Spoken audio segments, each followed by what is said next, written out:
বাজারে অদৃশ্য প্রায় বোতলজাত সয়াবিন তেলের বাজার।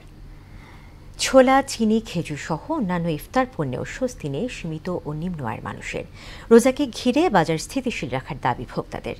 এদিকে রমজানে আমদানি স্বাভাবিক থাকলে বাজার স্থিতিশীল থাকবে বলে আশা করছেন ব্যবসায়ীরা। আরও জানাচ্ছেন উষা ফেরদৌস।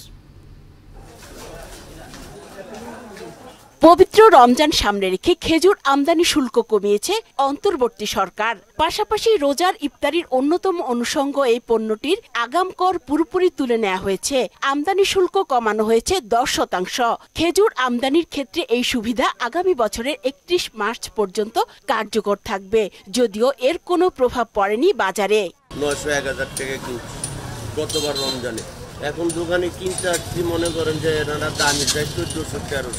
গত এক সপ্তাহে খেজুরের দাম কার্টন প্রতি মনে করেন 500 টাকা বাড়ছে।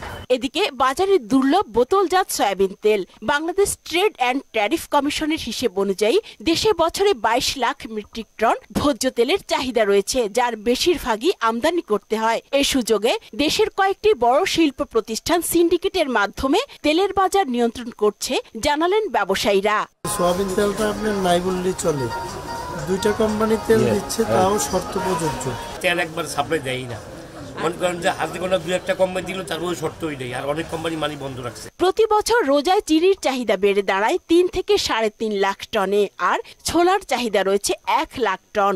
রোজার সময় আমদানিকারক থেকে ভোক্তা পর্যায় পর্যন্ত আসতে পণ্যের দাম হয়ে যায় আকাশ ছোঁয়া। এতে ভোগান্তিতে পড়েন সাধারণ ক্রেতারা।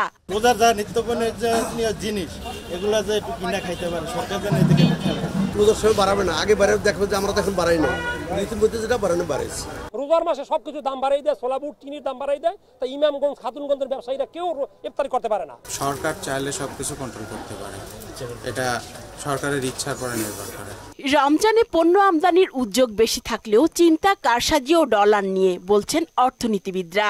আমাদের দেশের খাদ্য মূল্যস্ফীতি রয়েছে, যে খাদ্যগুলো আমাদের ইম্পোর্ট করতে হয়, কিন্তু ডলারের মূল্য যখন আপনি এগেইনস্টে টাকার মূল্য যখন স্থিতিশীল করতে পারছেন না, তখন কিন্তু আপনার ইম্পোর্ট কস্ট বাড়ার কারণে অবশ্যই সেই মূল্যস্ফীতিটা চড়া থাকে।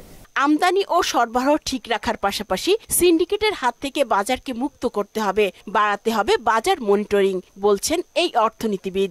আমি আমার টাকার মানকে জাতির সামনে স্থিতিশীল এই জায়গাটায় প্রতিষ্ঠিত করতে পারি কিনা। উষা ফেরদৌস, মোহনা সংবাদ, ঢাকা।